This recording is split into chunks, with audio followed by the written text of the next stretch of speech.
It's late August and the heat is on and classes are on at UK. This is the BCTC live camera looking over towards Kroger Field. UK kids back in session, and for the first day, the heat is there and still even showing a little bit in the way of some visibility issues. We had some dense fog around this morning, but that's pretty much just about out of here. And the Max Track shows a clean sweep. So you heard Dia talking about all the flooding from over the weekend. It has been so quiet here, but you get down in towards middle and West Tennessee, actually just west of Nashville. Right there is the bullseye. You've heard about that flooding. Nashville and then out I-40 there. Over a foot of rain and then upwards of 17 near 18 inches of rain, radar estimated. So yeah, massive flooding there. And then you've got this swirl up towards New York City. This is, of course, tropical in nature still.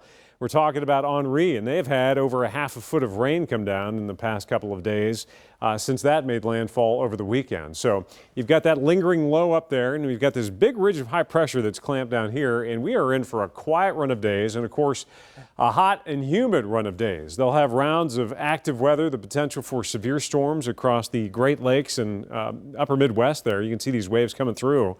But this high is going to hold for the next few days, so we are just going to sit and simmer with heat and humidity and not a whole lot of active weather. Showers and storms getting awfully close even through Wednesday, but a lot of that's going to hold off to our north. So we'll keep an eye on that for any potential development that will drop south. A closer inspection of that swirl of low pressure cloud cover showing it as you get up to around New York State. And it is still a tropical depression, and it is 45 miles north-northeast of New York City, and it is ever so slowly drifting east. So the concern there is with that eastward movement. It's only moving east at 1 mile per hour. This is dumping rain. So yeah, flash flooding a huge concern for them. And here we are, high, dry, hot, and humid. It's 90 in Richmond. The dew points are in the low 70s to upper 60s. That is muggy air.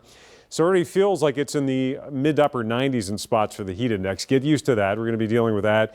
Heat indices later this week could push triple digits, especially by Wednesday. This is the record high for the next 3 days. We'd have to get into the upper 90s to triple digits. The high for today, the record was set back in 07.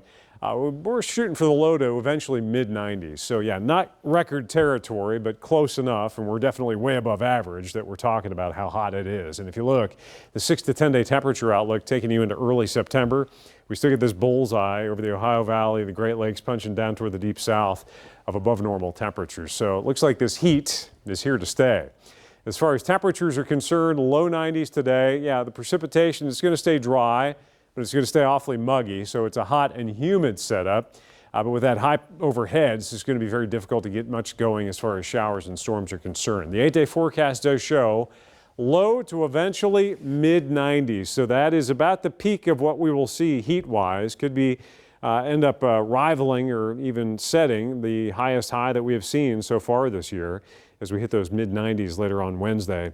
Some scattered shower and storm chances on the rise heading into the weekend, and then again early next week will help kind of take a little bit of the edge off that heat, but we're still popping around 90 degrees even late in the weekend early next week.